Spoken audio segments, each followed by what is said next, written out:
Hello, and welcome to HelpMeSellMyCar.com's tips on knowing your car. The first piece of information you will need about your car is the model year. As you are probably already aware, the model year can be different from the year of production and/or the year it was purchased new. The manufacturer determines the model year, so you will sometimes see things like half years because things changed at an odd time. The easiest way to determine what year your car is by looking at its title, registration, or insurance documents. If you are unsure if those documents are correct or if they are not available, you can use the vehicle's VIN. If it was produced after 1981, the 10th of the 17 digits indicates the model year, the coding for which you can easily find online. Prior to 1981, VINs were not regulated, so you will have to search for the manufacturer's specific system. In a case where the car doesn't have a VIN, you may be able to determine its model year from a chassis code or its production date if your car has a sticker or production plate with that information. In the absolute worst case scenario where you cannot figure out the model year from any of these solutions, you should consult an expert of your model to at least determine a possible range of years so you have something to tell prospective buyers.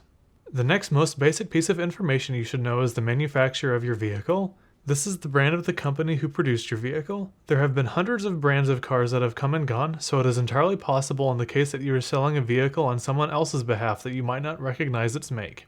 Ideally, you should be able to use the same methods to determine the make as you would its model year, its documentation, VIN, or chassis data plate.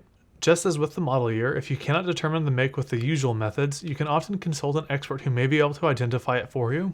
You must also know your vehicle's model name.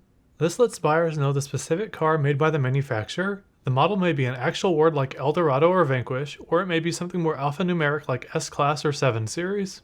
If you can't determine the model by looking at the car itself, first check its documentation. If that doesn't work, try using the VIN. Again, an expert may be able to determine the model if you can't do so using the standard methods. Most listing sites also require that you include the trim level, and you should always have it in your description. The trim level of your vehicle can indicate standard features and specifications unique to a certain trim. Every manufacturer has a slightly different system. For instance, Mercedes typically uses an alphanumeric system, whereas Chevrolet mostly uses letters only. Unlike the other easy-to-find details, the trim level is often not included on the registration. Some manufacturers use badging on the car itself to indicate the trim level, though these could have been removed or changed by a previous owner. Depending on the manufacturer, you may be able to determine the trim level from the VIN. If you can't find a decoding guide on the internet, you may still be able to ask a dealer to look it up for you. However, if this is not possible, you may be able to deduce the trim level by cross-checking the features on the car with a brochure.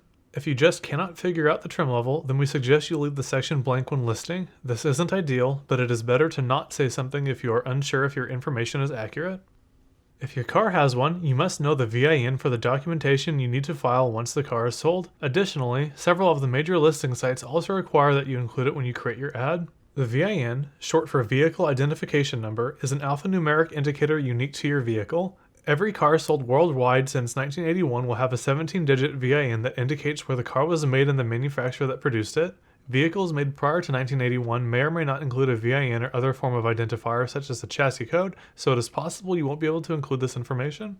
With the VIN regulations, the government also stipulated that it should be easily identifiable. Every car made since 1981 will have the VIN indicated in an area on the lower driver's side of the windshield. Your car should also have it indicated somewhere inside the driver's side door opening. Most vehicles will also have the VIN indicated somewhere in the engine compartment.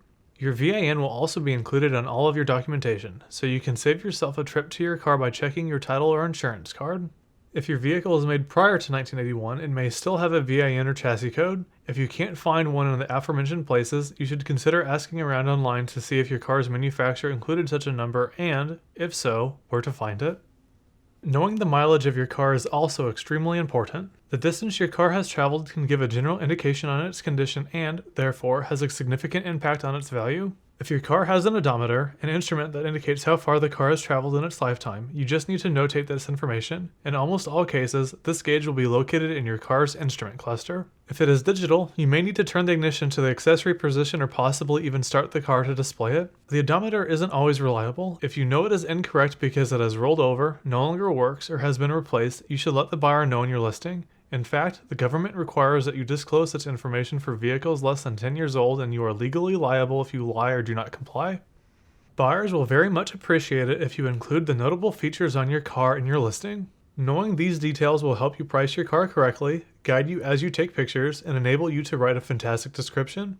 Of course, keep in mind that what is notable on your car will depend on its age, model, and type of car. Features worth mentioning on a 1971 Mercedes-Benz 300 SEL 6.3 may not be interesting enough to note when listing a 2021 Toyota Camry XLE because so much has changed in that 50-year gap. While you are probably already well aware of what you consider to be notable about your car, take a moment to walk around it and look at it as if you were buying it yourself. Likewise, it is worth looking over manufacturer brochures if you can find them to see what the factory indicated was special about the vehicle when it was new. Here's a list of some of the exterior details we look for when we're writing a description for a customer with a newer vehicle. Is there a sunroof? Does the car have extra cost or otherwise special headlamps? If it's a truck, does it have a bed liner? Is there a tow hitch? Does the vehicle have any modifications such as aftermarket wheels? Our list for the interior is similar. Look around all of the seats. Are they power adjustable? Are they heated? Do they offer cooling or ventilation? Do they feature massage functionality? Are there memory settings? Then look over the rest of the cabin. Does your car have keyless entry and/or ignition? What about remote start or ambient lighting? Pay extra attention to the stereo or infotainment system. Does it offer navigation, Bluetooth, Android Auto and/or Apple CarPlay? Does your car have a Wi-Fi hotspot? Is the audio system branded? What about a rear seat entertainment system? Finally, make sure you know what safety equipment is included on the car. Active features such as adaptive cruise control, blind spot monitoring, and lane keeping assist are well worth mentioning. Make sure you also indicate if your car has a backup camera, automatic parking assist, night vision capability, a heads-up display, or rain-sensing wipers. And remember, even if your car has none of these things, airbags, traction and stability controls, and anti-lock brakes are all life-saving devices that you should notate in your listing if your car has them. Thanks again for watching this video and for visiting helpmesellmycar.com. Please check out the rest of the site and our other videos for more tips, tricks, and recommendations on how to get your car sold. We wish you luck!